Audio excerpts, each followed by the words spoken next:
sebelum saya ngomong banyak, pertama saya ingin memberikan apresiasi dulu untuk para calon ayah yang pagi ini tepuk tangan dulu buat calon ayah semuanya, luar biasa ya, karena menyempatkan diri untuk menemani bunda, calon bunda untuk mendengarkan sesuatu yang mungkin baru. Saya nggak tahu apakah ini semuanya di sini hamil yang pertama atau mungkin ada yang kedua. Ada yang kedua? Nggak ada ya? Oh, kedua. Oke. Berarti udah rada pengalaman. Ya. Kemudian selain itu saya ingin bertanya juga, ini semuanya udah hamil trimester 3 atau trimester 3 maksudnya udah 7 bulan ke atas? Banyak ya? Semuanya, hampir semuanya. Ada yang masih trimester 2? Oke. Yang masih belum hamil mungkin atau masih trimester 1? Nggak ada ya, masih jauh, belum mikir ke situ ya. Oke. Terima kasih buat bunda yang trimester 3, meskipun berat, udah bawaannya berat kan kemana-mana, tapi masih menyempatkan diri untuk belajar. Semangat. Akan saya sampaikan di sini mungkin tidak keseluruhan dari kehamilan, tetapi mungkin hanya sebagian kecil kayak apa sih yang harus dilakukan atau kondisi kayak apa sih sebenarnya waktu persalinan itu ya, sehingga mungkin bisa membantu paling enggak. Oke. Ya. Jadi mungkin tidak semuanya ya, tidak semuanya seseorang tuh merasa cemas atau maksudnya ada ketakutan, saya nanti kalau melahirkan kayak apa ya gitu. Terus ntar sakit nggak ya gitu. Ya. Terus ntar gimana ya, kapan saya datang ke rumah sakitnya ya. Terus mungkin banyak pertanyaan, mungkin meskipun itu mungkin ya nggak terlalu membuat cemas banget ya. Tapi jangan khawatir, kalaupun itu cemas, itu tuh sesuatu hal yang normal. Jadi banyak temennya, ya. Saya pun ya cemas. Ya. Jadi jangan berkecil hati. Justru cemas itu diperlukan. Ketika kita merasa cemas, kita pasti akan mempersiapkan diri, ya. Daripada kita sama sekali nggak ngerasain, ya udah biarin aja, nanti juga datang sendiri gitu ya. Jadi malahan kita nggak ada persiapan yang bagus gitu. Tetapi yang perlu diingat, jangan cemas berlebihan, oke? Karena itu juga tidak baik. Pokoknya segala sesuatu yang berlebihan tuh nggak baik, ya. Oke.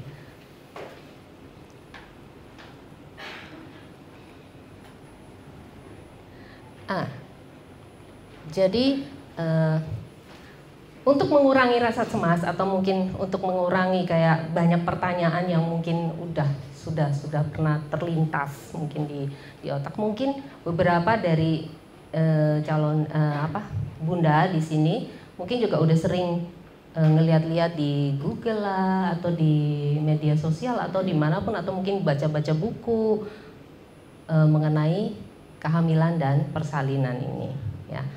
Tetapi yang perlu diingat sebenarnya sih persiapan untuk maksudnya mempunyai anak, kehamilan itu harusnya dilakukan atau disiapkan dari mulai sebelum hamil, itu paling bagus, ya.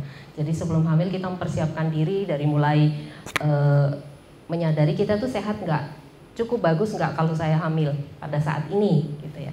Jadi kalau misalnya ada sakit, kayak katakanlah misalnya saat ini lagi anemi atau TB, itu misalnya diketemukan sebelum hamil, itu sebaiknya semua penyakit itu kalau bisa ditangani dulu. Atau mungkin ada beberapa ibu yang memang udah ada diabetes ya dari sebelum hamil, nah itu juga harus terkontrol dulu, ya. Itu akan lebih menghasilkan, maksudnya kehamilannya akan jadi lebih lancar dan lebih baik. Oke. Nah setelah itu yang kemudian juga sering lupa dilakukan adalah mengingat hari pertama haid yang terakhir. Itu sebenarnya penting banget meskipun pada bunda yang haidnya tuh nggak teratur, itu akan memberikan informasi yang cukup berarti, yang sangat berarti malahan ya untuk dokter maupun bidan yang akan memeriksa kehamilan. Karena untuk menentukan usia kehamilan kita harus tahu kapan haid terakhirnya, meskipun nanti juga bisa dikonfirmasi dengan pemeriksaan USG. Oke. Jadi supaya nggak nantinya juga nggak bingung, aduh kapan ya saya ntar melahirkannya ya.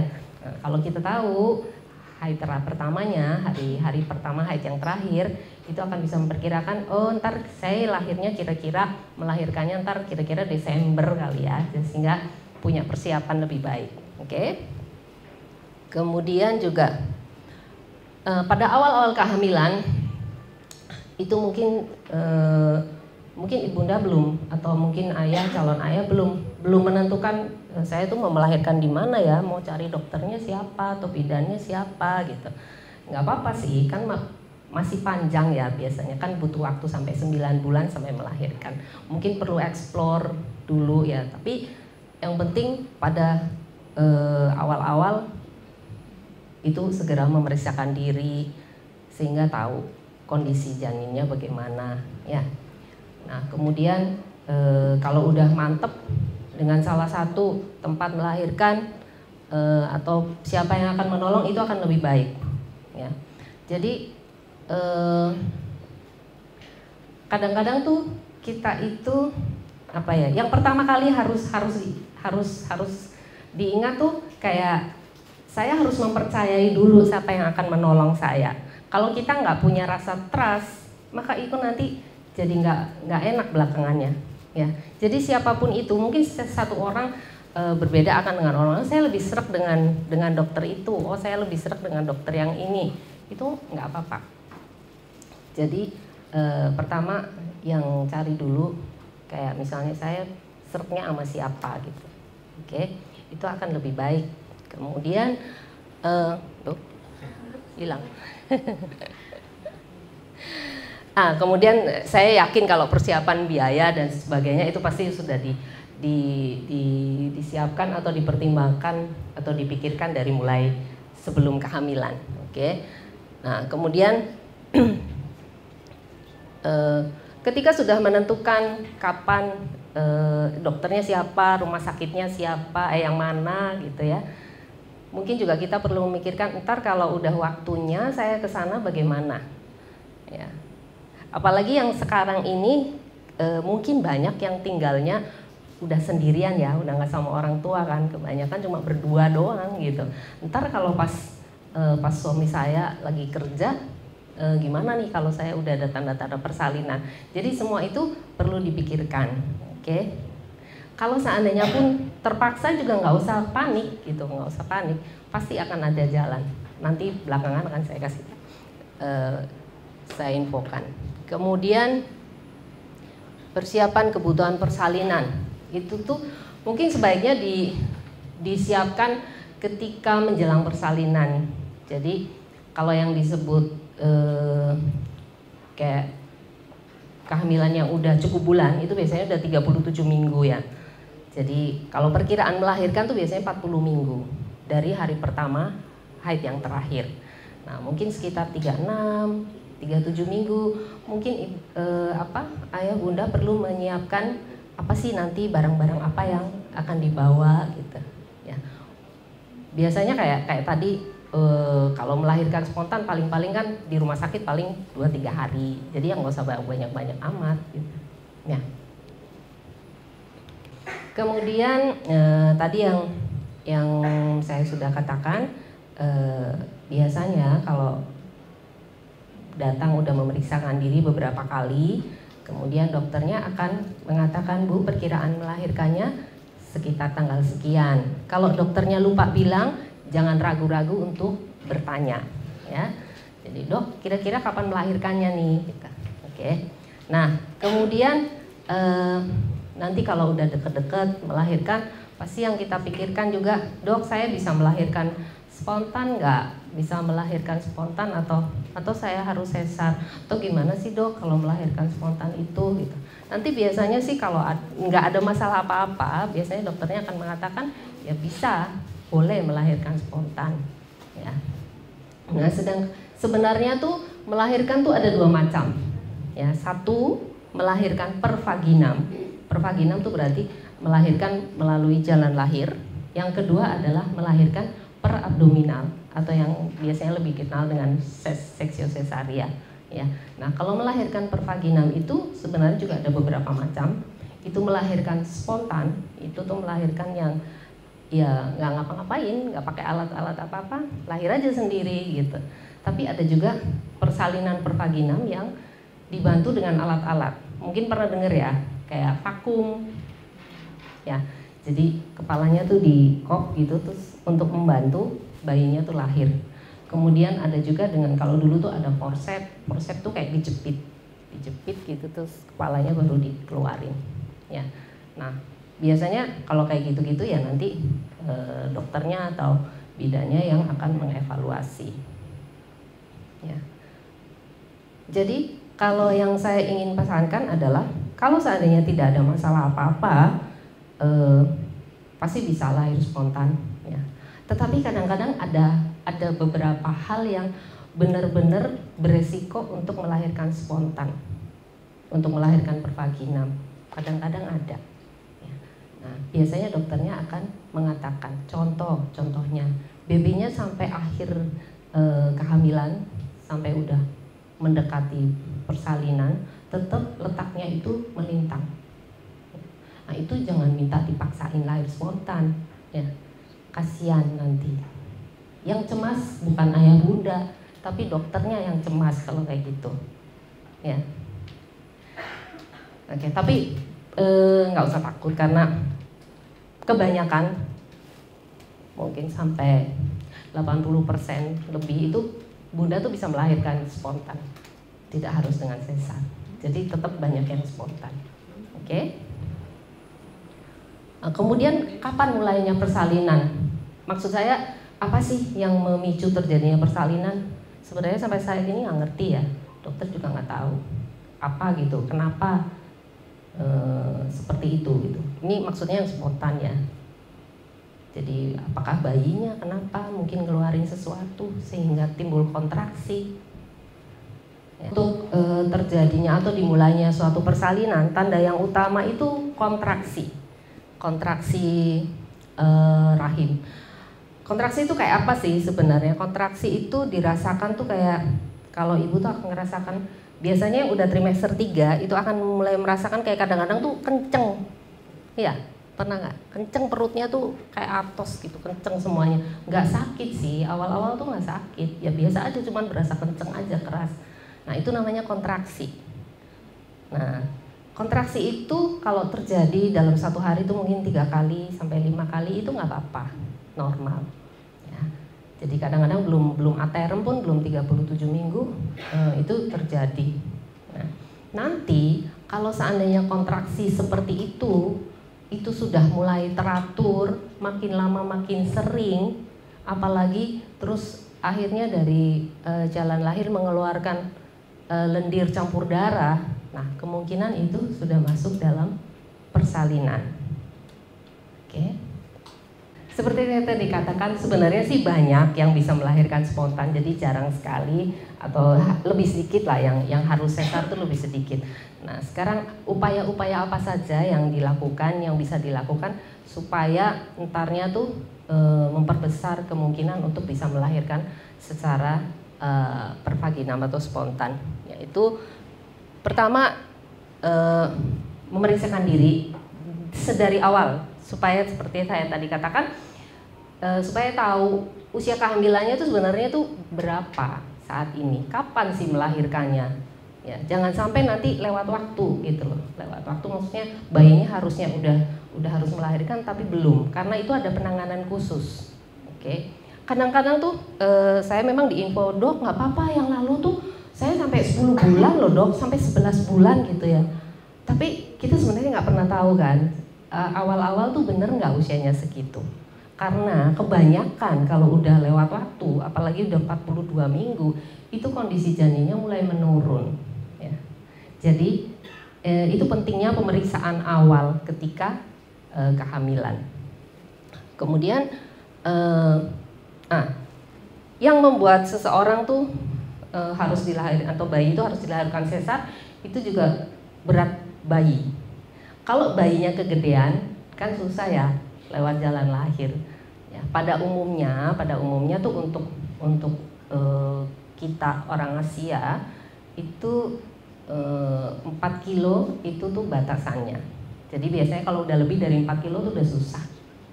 Nah, sehingga diusahakan tuh selama kehamilan jangan terlalu kegedean babynya. Tapi bukan berarti harus diet supaya babynya kurus ya. Ya enggak gitu. Tapi yang sedang-sedang saja. Oke, supaya bayinya nggak kegedean. Nah, kadang-kadang juga yang saya sering ini, biar gede anaknya makan aja es krim yang banyak, yang gula-gula. Nggak juga gitu ya. Karena bayi itu juga pertumbuhannya nggak hanya dari karbohidrat. Oke, kita juga butuh protein. Nah, itu sebabnya pengetahuan mengenai nutrisi itu juga penting. Ya, kita nggak akan bicara nutrisi di sini karena akan panjang banget. Kemudian kadang-kadang masalahnya nggak bisa melahirkan tuh karena panggulnya kaku, kemudian kesakitan. Nah, itu tuh bisa diminimalisir dengan cara latihan relaksasi. Bisa ikut senam hamil, bisa ikut yoga, bisa berenang ya. Nanti di sini juga mungkin ada beberapa yang bisa dipraktekkan untuk membuat lebih rileks bagian otot-otot dasar panggul, sehingga membuat bayi itu lebih gampang untuk lahir spontan. Kemudian juga dukungan dari para calon ayah, keluarga itu juga sangat diperlukan. Oke.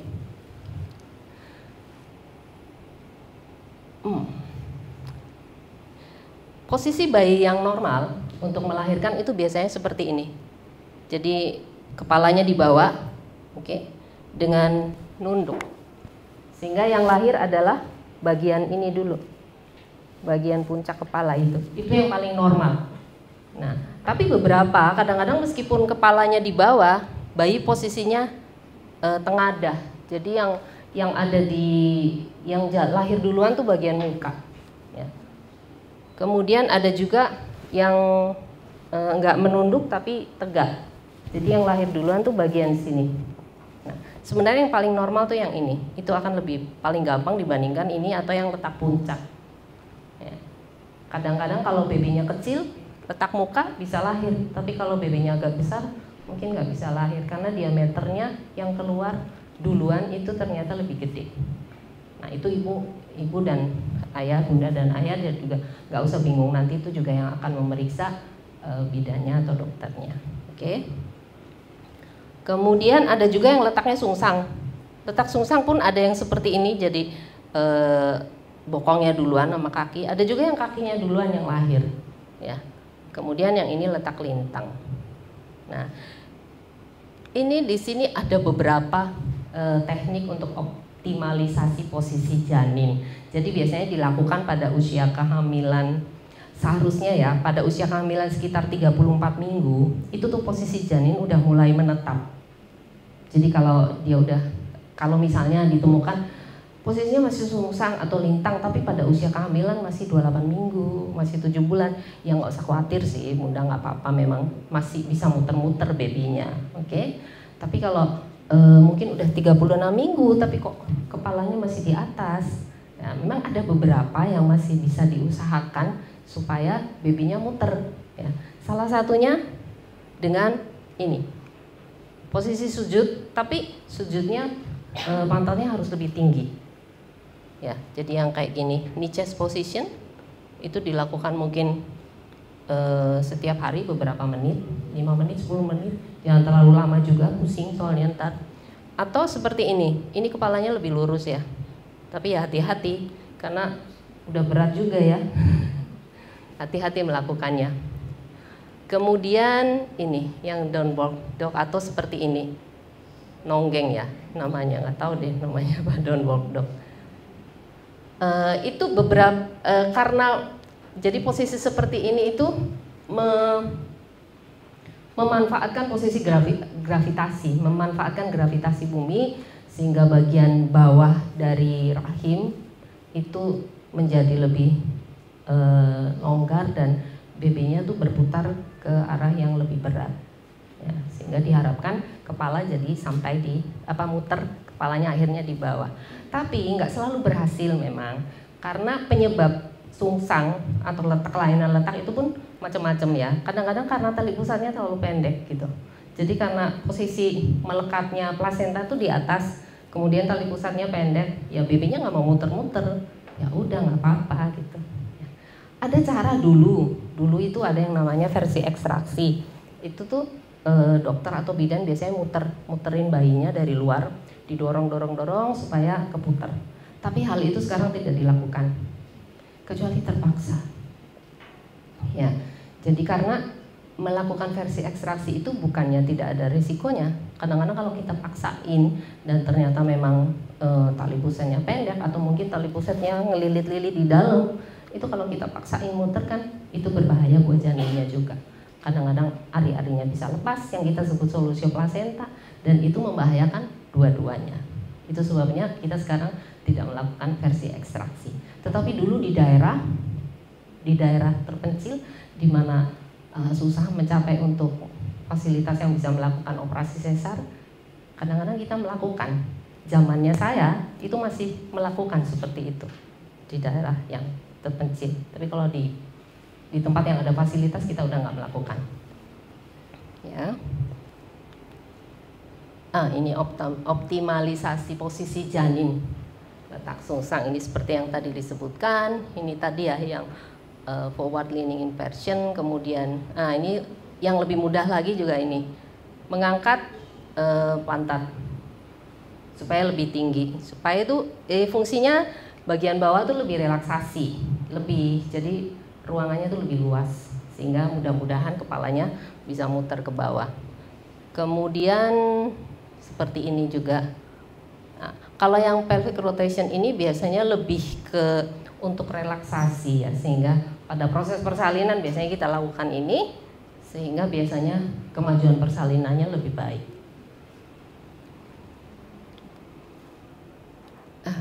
Ini tadi mengenai kontraksi. Ya, jadi kapan sih sebenarnya, gimana sih tanda-tanda persalinan itu? Itu tanda yang utama seperti saya katakan tadi sebenarnya adalah kontraksi. Jadi mesti mulai diperhatikan yang namanya kontraksi itu seperti apa.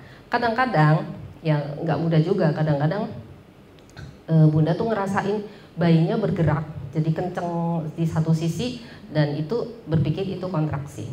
Jadi ngebedainnya. Kalau kita meraba bagian punggung itu biasanya keras. Seperti itu kadang-kadang hilang juga. Itu yang namanya kontraksi palsu atau his palsu. Oke. Tapi kalau makin lama makin sering, mungkin dari 1 jam terus lama-lama intervalnya setiap setengah jam, terus setiap 15 menit, terus abis itu setiap 10 menit kontraksi terus gitu. Nah, itu mungkin masuk dalam persalinan ya. Urutannya nggak pas. Oke, jadi kapan harus ke rumah sakit kontraksinya? Di sini ada pengingat aja sih sebenarnya ya, 411. Jadi kontraksinya setiap 4 menit, kemudian lamanya kontraksi itu setiap 1 menit. Jadi 1 menit itu kenceng, habis itu hilang. Terus berulang lagi terus selama 1 jam.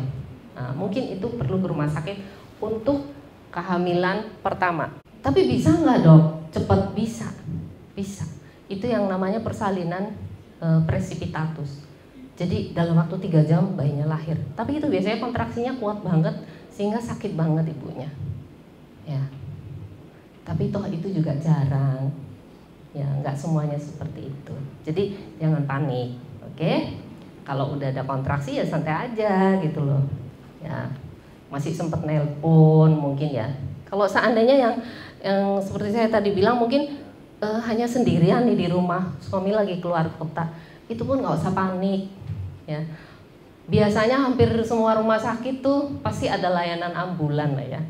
Jadi kalau takut berangkat sendiri, pakai taksi takut, pakai Grab takut, telepon aja ambulan, telepon aja rumah sakit, pasti akan datang yang bakalan nemenin, oke? Nah, kemudian selain itu tadi kan pecah ketuban ya. Kalau pecah ketuban atau mungkin merasakan nyeri yang sangat, atau mungkin ada perdarahan yang cukup banyak ya, kayak menstruasi gitu. Padahal kan hamil harusnya nggak keluar darah kayak gitu. Kalau lendir darah itu normal, tapi biasanya nggak banyak banget darahnya, cuman kayak ya lendir campur darah dikit gitu. Ya. Nah, kalau misalnya pun ada perdarahan banyak, nyeri sekali, kontraksi yang teratur, ketuban pecah, nah pada saat itu mesti pergi ke rumah sakit. Oke. Dan kita masuk dalam persalinan. Oke, ini udah di fasilitas kesehatan nih. Mungkin udah di rumah sakit atau mungkin di puskesmas yang melayani persalinan atau di klinik bersalin. Itu apa yang harus dilakukan? Seperti yang saya tadi bilang, kan persalinan itu lama ya, nggak datang langsung lahir gitu. Ya kayak di film-film gitu, langsung sakit perut langsung brojol gitu ya, enggak juga. Nah, biasanya proses itu normalnya ya, itu kan memerlukan waktu beberapa jam. Jadi kalau di dunia medis sebenarnya persalinan itu dibagi dua. Kalau udah masuk nih, yang pertama namanya fase laten ya, itu biasanya fase-fase awal di mana pembukaan dari 0 sampai 3-4 cm. Kemudian yang namanya bukaan tuh maksudnya pembukaan serviknya ya, pembukaan mulut rahimnya tuh. Biasanya ibu sih nggak bisa ngerasain, tapi biasanya ntar dokter atau bidan yang memeriksa. Nah, kemudian yang kedua tuh fase aktif. Fase aktif itu biasanya berlangsung sekitar 6 jam, 3 jam sampai 6 jam. Pada persalinan pertama lebih lama biasanya dibandingkan persalinan yang kedua dan berikutnya. Oke. Nah, posisi yang ini posisi. Jadi kontraksi itu selain teratur, makin lama makin deket, makin intervalnya makin deket, lamanya juga durasinya tuh makin panjang, itu juga intensitasnya tuh makin kuat. Jadi makin berasa sakit. Nah, pada awal-awal mungkin nggak ngerasain sih sakit ya, tapi lama-lama akan berasa sakit. Tapi juga jangan cemas, bukan yang gimana-gimana ya, bukan nakutin gitu loh, enggak. Toh juga coba kalau kita pikirkan ya, dari sekian banyak orang tuh banyak sekali kan yang berhasil bisa lahir spontan. Jadi kalau mereka bisa, kenapa kita nggak bisa gitu? Ya, oke. Nah, kemudian ada satu lagi juga, namanya hypnobirthing. Pernah dengar? Hypnobirthing itu sebenarnya menghipnotis diri sendiri, memberikan keyakinan diri sendiri dan melatih pernafasan, relaksasi supaya mengurangi cemas sehingga juga relaksasinya lebih bagus sehingga persalinannya lebih lancar. Cuma praktek hypnobirthing juga tidak bisa dilakukan dengan segera. Maksudnya cepat-cepat gitu, dia perlu proses. Ya. Tapi paling enggak biasanya kalau yang ikut senam hamil itu pasti akan juga diajari untuk latihan pernafasan sehingga membuat kita tuh bisa lebih rileks. Oke? Nah, ini ada teknik pernafasan. Ada beberapa yang dianjurkan. Untuk yang pertama ini biasanya tanpa diajari juga biasanya saya perhatikan tuh ibu-ibu udah melakukan ini. Jadi kalau pas sakit itu kadang-kadang sambil berdiri gitu, terus tarik nafas, kadang-kadang gitu ya. Alami itu biasanya dengan sendirinya. Ya. Jadi tarik nafas yang dalam, kemudian keluarkan lewat mulut supaya lebih rileks. Nah, kemudian boleh juga sih mau sambil ngitung, sambil apa, pokoknya banyak teori mah boleh aja dilakukan semuanya. Nah, kemudian ini yang biasanya ini pada awal-awal, kalau belum merasa sakit ya nggak perlu kayak gini. Biasanya yang melakukan pernafasan gini tuh kalau udah mulai rasa nggak nyaman, ya. Nah, kemudian kalau yang pen blow ini, itu tuh yang tarik nafas 1 kali kemudian hembuskan beberapa kali. Itu tuh biasanya pada yang udah kesakitan banget, pada akhir-akhir persalinan ya. Itu tarik nafas kemudian dikeluarin lewat mulut, terus tarik nafas lagi gitu.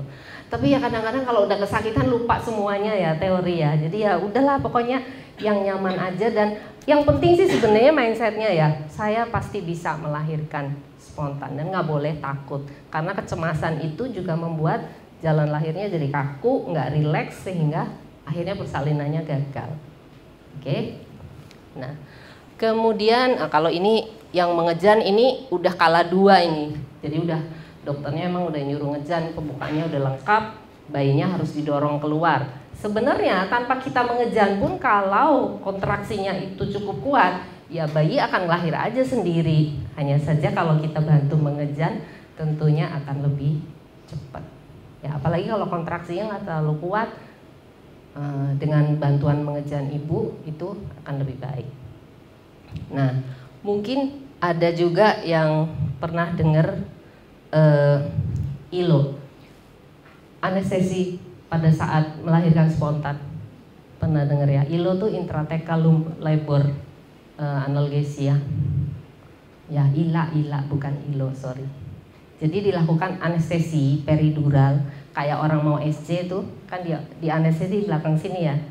Cuman ini dengan dosis yang lebih kecil sehingga ibu tidak merasakan sakit, tapi kaki masih bisa bergerak. Kalau SC kan kakinya udah nggak bisa bergerak ya, kalau anestesi spinal. Nah, ya ada bagusnya juga sih, jadi nggak sakit beneran gitu loh. Dan itu membantu. Tapi saya nggak suka. Kenapa? Karena ibu itu nggak ngerasain sensasi ingin mengejan. Jadi seperti saya tadi bilang, kalau kontraksinya kuat, kadang-kadang tanpa mengejan pun babynya keluar juga gitu. Pada kala 2 ya. Tapi mengejan itu bagaimanapun juga membantu mempercepat persalinannya. Nah, kalau dilakukan ILA itu tuh ibu kan nggak ngerasain apa-apa, jadi nggak ada refleks mengejan juga. Jadi sebenarnya refleks mengejan itu akan terjadi ketika baby itu menekan daerah anus. Jadi kalau udah turun-turun ke bawah, sehingga kita tuh kayak pengen buang air besar gitu loh. Dan itu refleks itu tuh dengan sendirinya. Udah dilarang, Bu jangan mengejan dulu kadang-kadang gitu kan. Tetap aja pengen ngejen, nggak bisa ditahan dok gitu loh. Ya. Nah itu memang ada refleks seperti itu. Nah tapi kalau dilakukan ILA kadang-kadang tuh nggak ngerasain seperti itu kan. Jadi ibunya nggak ngerti kapan harus mengejan. Oke. Padahal biasanya tuh disertai kontraksi, kepalanya turun ke bawah, ada sensasi ingin mengejan. Itu. Kemudian komplikasi saat persalinan ya. Ya, jadi seseorang yang sudah direncanakan untuk melahirkan spontan atau per vagina, kadang-kadang tidak selalu berhasil. Ada banyak sebab sih. Contoh, misalnya ketika sudah berjalan sekian lama, ternyata babynya denyut jantung janinnya nggak bagus. Kita biasanya nyebutnya gawat janin ya. Jadi ada tanda-tanda kayak jadi aliran darah dari ibu, aliran O2 dari ibu ke bayi itu terganggu gitu, sehingga kita sebut gawat janin. Kalau seperti itu memang harus dihentikan, mau tidak mau babynya harus segera dilahirkan. Ya. Nah, kadang-kadang kita terus beralih ke seksio, cesaria, atau kalau memang pembukaannya udah lengkap, kadang-kadang dokter harus membantunya dengan vakum supaya lebih cepat lahir. Ya. Kemudian kalau seandainya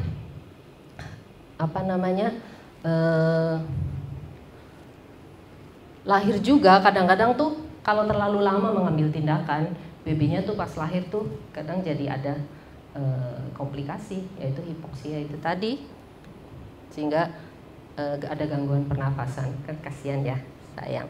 Kemudian juga bisa nggak bisa berhasil karena ada lilitan tali pusat beberapa kali atau tali pusatnya pendek. Tapi nggak semua lilitan tali pusat harus seksio juga, enggak ya. Jadi kalau tali pusatnya panjang, ya banyak yang lahir spontan biasa bisa.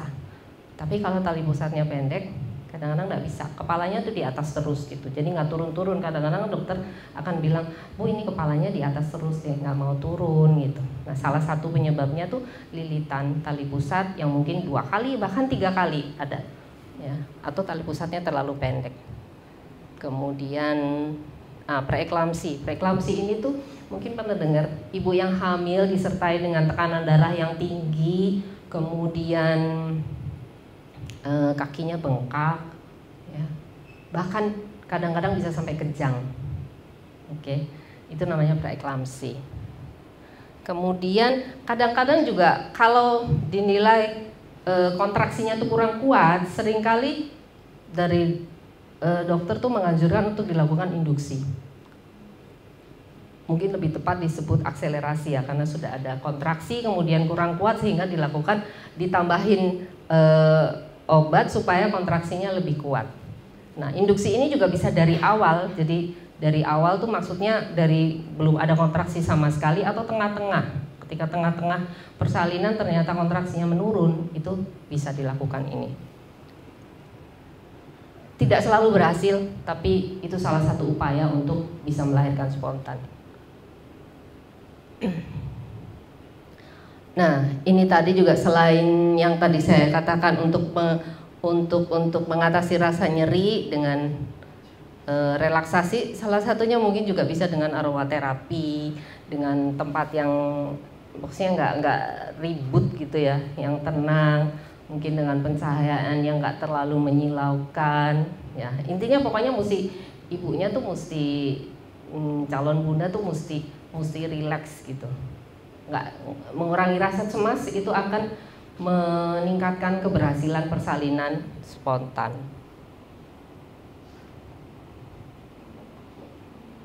Nah, ini tadi saya sudah sebutkan juga, relaksasi, hypnobirthing, epidural, kemudian bantuan seandainya memungkinkan, mungkin calon ayah juga bisa mendampingi calon bunda ketika persalinan. Itu akan memberikan support yang positif. Oke. Ada beberapa ini tuh kayak untuk membantu membuat persalinan tuh lebih lancar, kepalanya tuh jadi lebih turun, lebih cepat turun ke bawah. Nah, yang perlu diingat, jangan sampai terlambat mengenali tanda bahaya, terlambat datang ke fasilitas kesehatan, dan terlambat mendapatkan pelayanan. Karena keterlambatan itu bisa berakibat fatal, baik untuk babynya maupun untuk bundanya. Setelah melahirkan, ya istirahat yang cukup, tidur yang ini. Selama di rumah sakit mungkin masih bisa ya. Kemudian kalau sampai di rumah mungkin minta pengertian orang di rumah. Kalau misalnya kan baby itu kadang malam juga bangun, dia belum bisa mengenal pagi dan siang ya. Jadi kalau misalnya siang ibu rasanya malamnya tuh nggak bisa istirahat dengan baik, ya usahakan tidur siang gitu ya. Seperti yang sekarang lagi rame-rame di TikTok itu, jangan jadi kayak pengen jadi independent woman ya. Pernah lihat nggak di TikTok? Saya jadi ketawa sendiri, lucu juga itu ya. Bukannya nggak boleh sih, tapi kalau udah kalau sudah membutuhkan bantuan orang lain, bilang. Jangan dipaksain sendiri, karena kesehatan ibu juga perlu. Oke? Jadi istirahat harus cukup. Kemudian yang saya ingin tekankan ini, pakai korset. Harus nggak sih pakai korset atau pakai gurita? Tidak harus sebenarnya. Boleh, mau pakai boleh, mau nggak boleh. Pada waktu setelah persalinan memang kadang-kadang membantu dia menekan rahim, sehingga kalau ada perdarahan kita bisa segera mengenali. Tapi tidak harus, tidak wajib. Jadi kalau nggak mau pakai nggak apa-apa. Oke, tapi kalau nyaman pakai korset boleh. Oke. Kemudian untuk menyusui, kalau biasanya yang jadi masalah kadang-kadang tuh nggak keluar ASI-nya pada waktu babynya baru lahir. Ya itu normal aja sebenarnya. Jadi nggak begitu baby lahir terus ASI-nya udah keluar, nggak juga. Karena sebenarnya pengeluaran ASI, produksi ASI itu semuanya dipengaruhi oleh hormon kehamilan. Ya, nanti pada waktunya akan keluar. Tapi biasanya juga diperlukan beberapa usaha untuk memperlancar itu. Oke, mungkin harus ada pembicaraan khusus kalau itu panjang.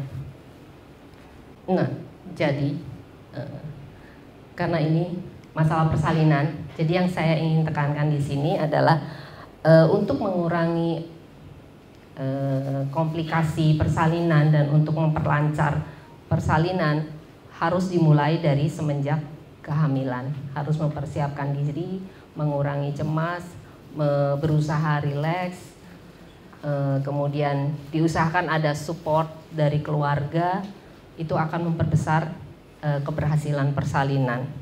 Kemudian juga harus ada keinginan dulu ya, keinginan untuk saya ingin melahirkan baby saya dengan spontan. Tetapi yang perlu diingat, tetap juga harus mendengarkan apa yang dokter katakan, karena tidak semua juga bisa melahirkan spontan. Ada kondisi-kondisi tertentu di mana memang sama sekali tidak bisa. Oke? Nah, kemudian ya, saya rasa cukup itu yang bisa saya sampaikan. Semoga bisa menambah wawasan. Ya.